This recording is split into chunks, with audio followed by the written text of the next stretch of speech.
Good evening, I'm Dawn Baker, and thank you so much for joining us for our digital update at 10 o'clock. I want to remind you that we're broadcasting this on several platforms, including our WTOC website, the app, Facebook, Twitter, YouTube, Amazon Fire, as well as Roku. Here are some of the stories that we've been following throughout the day and into the evening. Some new information coming in tonight about the death of D'Angelo Busby, a man who died from a gunshot wound on January 11th. Savannah police have now launched a death investigation. Crystal Howard has the very latest on their investigation and reaction from the victim's family.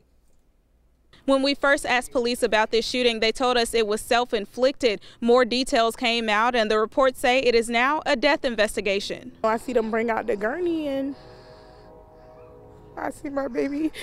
I see them put my baby on the stretcher, and he not responding. And they put him in the back of the ambulance. D'Angelo Busby's family says they will miss the man they call brother, cousin, son, and some knew him as Flip. Every time you see him, very family oriented. Every time you see him, he's always smiling. He keep a smile on his face, no matter what. And the family says police officers told them Friday night that he had a self-inflicted gunshot wound. They say that didn't sound like something he would do. They try to say he killed himself. He didn't. He didn't. It wasn't suicide. It wasn't. And I asked the Savannah Police Department why the initial report described it as a self-inflicted gunshot wound, and then it was later changed to a death investigation. A police spokesperson told me, in quote, "Of course, with any investigation, circumstances can change as more information is revealed by witnesses and detectives. That is the case here. We can assure you that we are taking this case seriously, as we do with all of our cases." We want justice. And his family says they are hurting, and now they have to bury their mom's only son. He was the baby. The first 2 days was hard, but she picking herself up. This is still an ongoing investigation, and as of right now, no arrests have been made. Crystal Howard, WTOC News. And of course, we're going to continue to follow that investigation and bring you the very latest details as police release them. So you'll have the very latest online and on TV. We're moving on now to Wayne County. A woman accused of stealing money from the Wayne County High School seniors. Jackie Dean is her name, and she was in court today requesting bail on additional charges that she was arrested on while she was free on bond. She's accused of collecting thousands of dollars from members of the Wayne County High School senior class. She was supposed to book their senior cruise, but police say she kept almost all of the money. Dean's husband testified that she'd been working while on bond to pay restitution.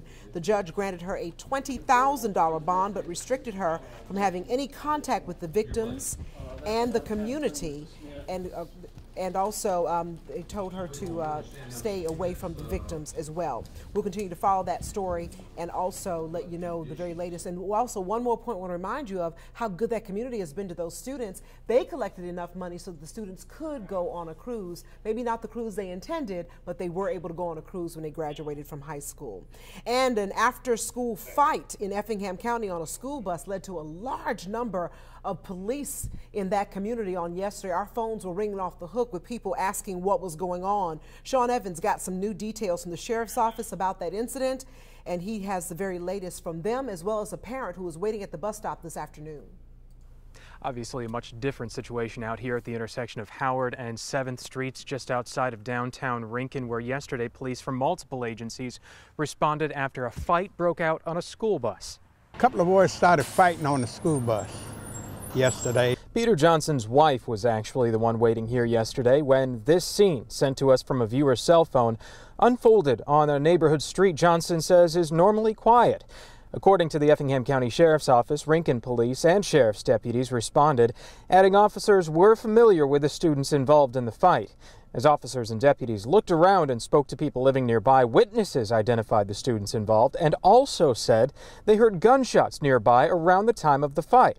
Investigators did find shell casings behind a home nearby on 7th Street and a stolen gun, but the sheriff's office added the gun was never aimed at anyone and there were no reported injuries. Still, the shots fired and the fight on the bus has Johnson thinking about his loved one's safety. I love my kids, and I don't want anything to happen to them, just like the other parents, you know. In Rincon, Sean Evans, WTOC News.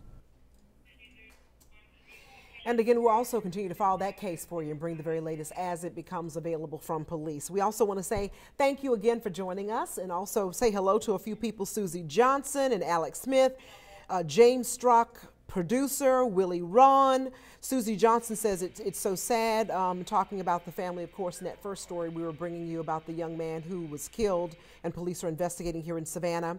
Bella Lawrence from Statesboro area, also Donna Freeman, and Christina Cheese says that she's right there with the family and has them in her prayers. Deborah Hines as well. Also Marlo Phillips, I know her. Hey Marlo, how you doing? Amy Tavio is watching, and she's moved away. She used to live in Richmond Hill. Nice to hear from you. We've got Jeffrey Beebe and Shakita Reynolds on the line, and also Amanda Willoughby. Thank you all of you for joining us tonight. And we want to remind you that we will be on TV at 11 o'clock with the very latest news, including the very latest on the partial government shutdown. Our Jamie Ertl is in tonight with the very latest on your forecast, which is going to be another cold one. So don't forget to tune in at 11. You can also watch our newscast on our app. Whenever we're live on TV here on WTOC, you can tune in on the app and watch those live broadcasts. Have a good evening, everyone. Thanks again for joining us.